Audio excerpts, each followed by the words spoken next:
Tanto, tres puntos que vale la pena abordar en el transcurso de esta tarde, de un dólar recontra caliente a 550, de un dólar que no tiene precio, no tiene referencia. De eso vamos a profundizar con Helio en minutos, porque definitivamente estamos hablando de un lunes financiero negro.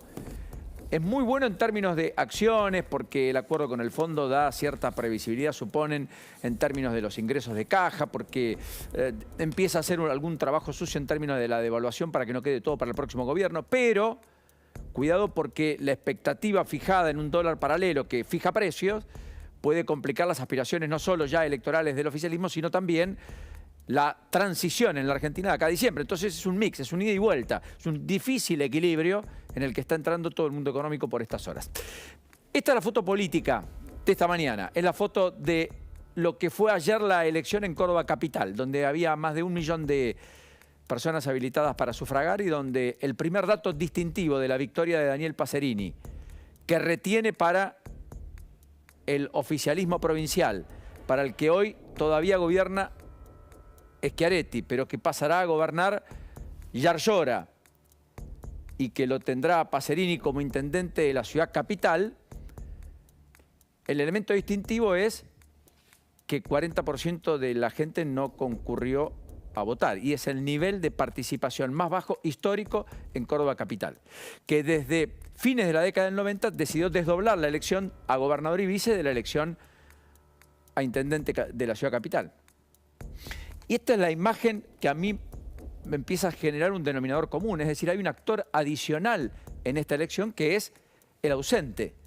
El ausente es una entidad, es el que decide no votar. Acá hubo además un elemento, la Junta Electoral sacó un comunicado diciendo que el voto es obligatorio, pero que no iba a haber sanciones para el que no concurra. Voto es obligatorio, pero no va a haber sanciones para quien no concurra. Por lo tanto, de hecho se convirtió en optativo. Y eso es lo que estamos viendo. Y si es optativo, en consecuencia ya no tengo la necesidad de ir, efectivamente voy si quiero elegir. De hecho, casi no hubo votos en blanco en esta elección.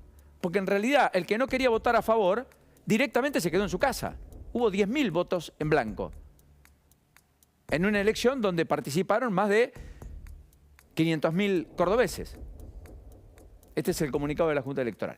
Volvamos a la placa anterior. Desde el 83 hasta esta parte. En el 83 vuelve la democracia, 88% de la población de la ciudad capital de Córdoba fue y votó. Empezó a bajar cierto desencanto. Crisis del 2003, concurre a votar el 70%. Se constituyó hasta esta elección en el nivel más bajo. Después recupera parcialmente. Llega casi al 74, 73%. Del total de los electores, o sea, 3 de cada 4 en condiciones de votar iban y sufragaban. Y ayer votó el 59%, es decir, 41% se quedó en su casa, no sufragó, no eligió, no votó. Fuerte, ¿no? Realmente fuerte. Y este es un dato distintivo. El otro es que el peronismo gana. Gana una elección con una ventaja que en la previa nadie imaginó. Sacó más de 7,5 puntos el intendente electo Pacerini sobre Rodrigo de Loredo, que había logrado abroquelar a Juntos por el Cambio detrás de su imagen. Es una provincia no kirchnerista, con una preeminencia del peronismo muy importante, pero no hegemónica. De hecho, en las elecciones que empezaron en marzo, muchas localidades fueron ganadas por Juntos por el Cambio. Había un clima, un caldo de cultivo que algunos suponían que podía pasar de manos. Córdoba, de hecho, Yarlora gana por 3 puntos porcentuales a Luis Juez en una elección muy cerrada, donde la victoria la justifica en la diferencia que saca en la ciudad capital, que es lo que vuelve a ocurrir con la victoria de Pacerini, que le gana nítidamente al propio Rodrigo de Loredo. Y un dato anecdótico, aquí la izquierda se ubica tercera con Laura Vilches y logra una banca en el Consejo Deliberante. Sacó casi el 3% de los votos, conformando y constituyéndose casi en una rareza en este escenario donde ha habido múltiples elecciones y donde la izquierda ha estado prácticamente ausente en términos de protagonismo y en términos de incursión efectiva en los consejos deliberantes, en las legislaturas, ni que hablar en términos de adquisición de poder en distintos estratos de gobierno. Así que efectivamente Córdoba Capital tiene este denominador. Muy buena elección del oficialismo provincial, le significa un relanzamiento al propio Schiaretti, parcial, como todo. Hubo un llamado de Yarlora a ponerle el límite al centralismo porteño y a que se escuche el clamor desde el interior y que se vote desde ese sentido. Veremos cuánto hay de posible en perspectiva, teniendo en cuenta que los candidatos más importantes básicamente son del AMBA, salvo Schiaretti. Así que yo creo que aquí efectivamente tenemos un elemento. Rodrigo de Loredo estuvo muy activo, buen comunicador, conformó y cerró filas con todo el abanico de Juntos por el Cambio y sin embargo no alcanzó. Me parece que está diciendo algunas cosas también, del método de campaña, de cómo se planifica, en un todo, además, de acuerdo, todo el sistema político de que no fue la mejor fecha ponerlo el domingo pasado, porque hoy volvieron a clase los chicos en Córdoba, como en buena parte del país, y la verdad que por consecuencia votaron en un domingo donde todavía estaban de vacaciones. Y este es un tema. Córdoba, mucho se habla del cordobesismo, institucionalmente tiene alguna deuda. Una de ellas es que la elección no tiene calendario fijo. Está siempre a gusto y piacere del Poder Ejecutivo de turno. O sea, elige la fecha en virtud de las conveniencias políticas. Lo segundo, que creo que no es menor, me da la impresión que debería establecerse reglas para que eso no sea parte de algo funcional al poder de turno, de manera tal de darle una institucionalidad que signifique un salto cualitativo. Miren lo que es la imagen, ¿no? Los hice venir al pedo, dijo Rodrigo de Loredo. La verdad que no. Es una imagen de una unidad de Juntos que quería traspasar la pantalla, quería traspasar Córdoba capital, quería dar la imagen de eso que una parte importante de la sociedad le está pidiendo al propio Juntos mientras discuten Patricia Burri, Rodríguez Larreta, si finalmente van a poder tener o no un búnker común, es decir, un mismo escenario en la noche del 13 de agosto o no. En fin. Segundo tema, hablando del interior, Rosario. Miren lo que es la Rosario violenta, que tiene nuevo récord de homicidios. 160 muertos en lo que va del año. Probablemente se encamine hacia el año más trágico en términos de tasa de homicidio. O sea que nunca hayamos o estemos asistiendo a un hecho que nunca ocurrió. Nunca va a haber habido tantas muertes como este año si es que esta línea en el tiempo de los primeros 7 meses del año se prolongase hasta fin de año. Razones para no pensarlo son pocas, porque piensen que además Perotti está en retirada, Lewandowski hizo una muy mala elección y la conducción de la fuerza policial está en manos de un poder que se está yendo. Dicho esto, miren lo que es la tasa de homicidios cada 100.000 habitantes. Esto es provincia de Buenos Aires, ciudad de Buenos Aires, promedio nacional y Rosario. Naturalmente, la azul es provincia de Buenos Aires. Ciudad de Buenos Aires es la verde. Está abajo de 3 cada 100.000 habitantes. Nación, promedio, 4,2. 4,2. Ahora, Rosario, 22,1. Esto es dato 2022. Y miren lo que es la explosión desde la caída 19, 2020, 2021, 2022. 21,8 había sido el récord anterior.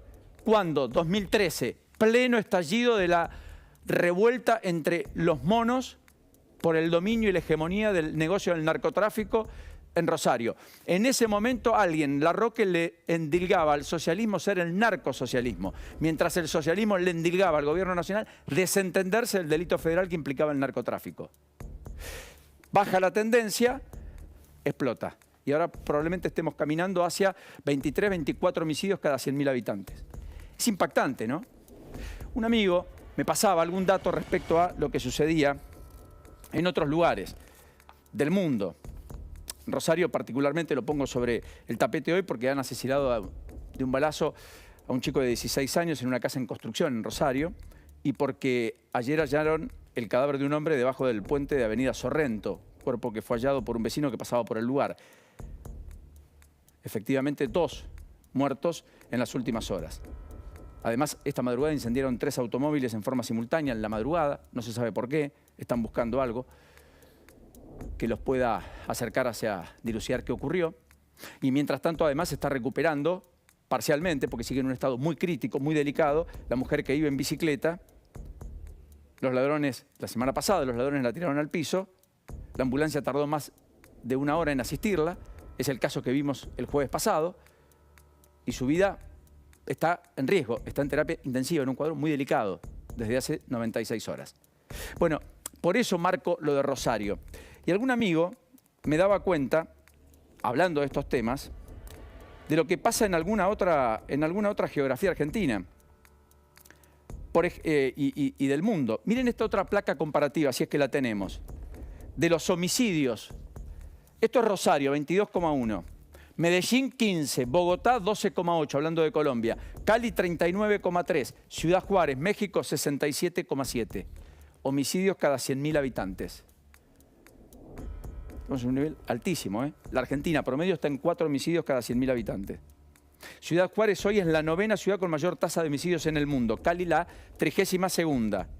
Dicho esto, de más de 1 millón de habitantes, Colima en México es la primera. 181 homicidios. ¿Saben lo que es 181 homicidios teniendo en cuenta que Rosario es un caos con poco más de 20? Imagínense 181 homicidios. Tijuana es la segunda. Ciudad Juárez después. Tijuana 105 homicidios cada 100.000 habitantes. Dramático, ¿no? Bueno, y el último tema, para no dejar de hablar de un tema que nos ocupa. Ucrania, 515 días en el infierno. Esa es la postal, ¿eh? Hoy hubo nuevos ataques, donde en Odessa, por parte del ejército ruso, 1 muerto, 25 heridos. Es una crisis que no cesa. Zelensky pide a gritos que alguien pueda mediar. Nadie lo está logrando. La paz no aflora, no hay perspectiva. Y llevamos 515 días de crisis, que también está en el Mar Negro, donde Rusia ha atacado a los puertos de Ucrania tras la ruptura del acuerdo por el tema de los granos. Recuerden que ya no hay un canal para sacarlos. Nadie en el mundo quiere intervenir. Y un mapa de la inteligencia británica muestra cómo está la hegemonía en Ucrania a esta hora. Y buena parte del territorio está en manos rusas, aunque todavía resiste el centro ucraniano. Esto es un informe de inteligencia del gobierno británico conocido en el día de hoy. Fíjense que esta es la zona tomada por los rusos. Todo el resto es una zona que está con la resistencia de Ucrania y un poder ruso muy fuerte. En Bielorrusia, mientras tanto, con Lukashenko, Putin está pergeñando las nuevas avanzadas. Justamente hoy, a 515 días de ese infierno que empezó a producirse, que el mundo lo tuvo como centro y eje de debate, que por supuesto es un tema de los más importantes, pero cuya respuesta nadie se la puede alcanzar. Bueno, y vamos a hablar de los nuevos anuncios de Sergio Massa que se conocieron en el día de ayer. En un ratito nos metemos